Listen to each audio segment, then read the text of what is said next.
Hey guys, Hitman89 here, I hope you're doing great. Last time we had the best single player games of 2023, and today you better have a significant other, a sibling, a child, preferably yours, or at least just a friend, because we're gonna be looking at the best split screen / shared screen games of 2023. I'm not gonna make this intro any longer, so let's have a look at the first game on my list. Baldur's Gate 3 is one of those games you need to have 2 playthroughs for, one solo and one in co-op. In my opinion, online is better for co-op in Baldur's Gate's case, but if you only have one PC or console, split screen is dope too. I wish more RPGs had that. Keep in mind you need 2 controllers on PC for split screen to work, so it plays just like on console, which is great for exploration and just moving around, but the keyboard and mouse combo is way better for combat. That being said, you're free to go anywhere you want and do whatever, because you're not tethered to each other in any way, and that's awesome. I did this online and you could try it out in split screen when your friend is busy picking dialogue options.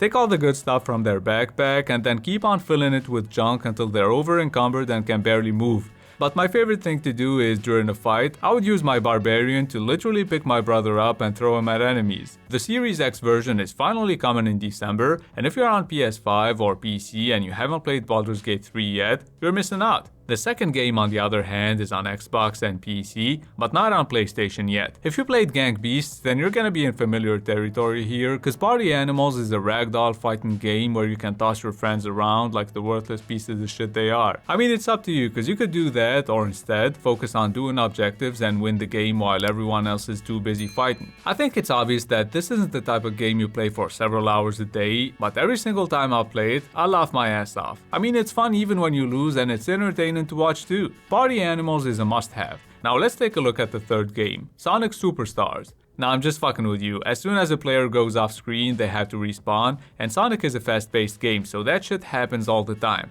Probably the worst multiplayer integration this year. So the actual third game I want to show you is Super Mario Bros. Wonder. And if you know me, then you know I'm mostly into gory and manly shit, right? But every once in a while, I play a cute looking game like Dragon Quest or something made by Nintendo if I think it's fun. So I played Super Mario Bros. Wonder with my wife, and at some point I literally said, "Oh my god, look how cute Mario is when he's crouching." And I'm not even gay, so I don't know what the fuck happened there. There are new shapes that you can transform into. The elephant one is our favorite. And if you don't have a Switch, you can actually play this game on PC as well. Google it. Now let me show you another game. At first, my brother didn't really want to play Moving Out 2 with me, but as soon as we started the game and spent 69% of the time slapping the shit out of each other, we had tons of fun. For some reason, we find every co-op game way more enjoyable when we sabotage each other. Let me know if you're the same. By the way, Moving Out 2 isn't just about moving furniture. There are mini games too, so give the game a shot, especially if you have PS Plus Extra.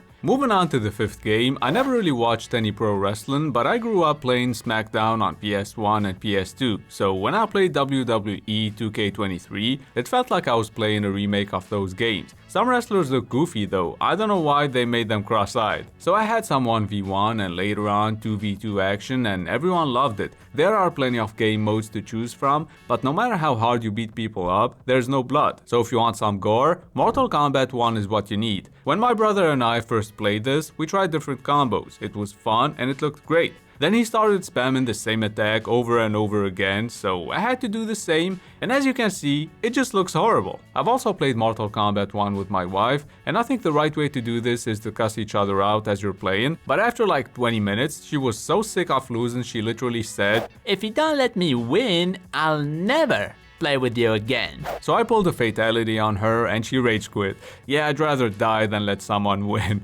By the way, here's a little fun fact. She was meant to come say that line into the mic, but she won't cause she's mad at me for some reason. Marriage is awesome, you guys. Let's just move on to the seventh game. Street Fighter 6 has simplified controls which are perfect for noobs or just lazy people who don't feel like learning any decent moves. Aside from the regular versus mode, you can go with extreme battle gimmicks to add some variety to the gameplay, with stuff like dodging a bull while fighting or having a bomb thrown at you. Speaking of bombs, the next game on my list is Super Bomberman R2. I'm Arab, so you know I had to put it on this list. Is it worth $50 though? Hell no. But if you can get it for cheap or even better, for free, go for it. Back to the actual game now. The good thing about playing it with my wife, who's Muslim, is that I don't even have to do anything. She just keeps on blowing herself up. Yep, that's another Suicide Bomber joke, everyone. And I didn't even make it up. No, but seriously, we played tons of just 1v1 and we had a blast.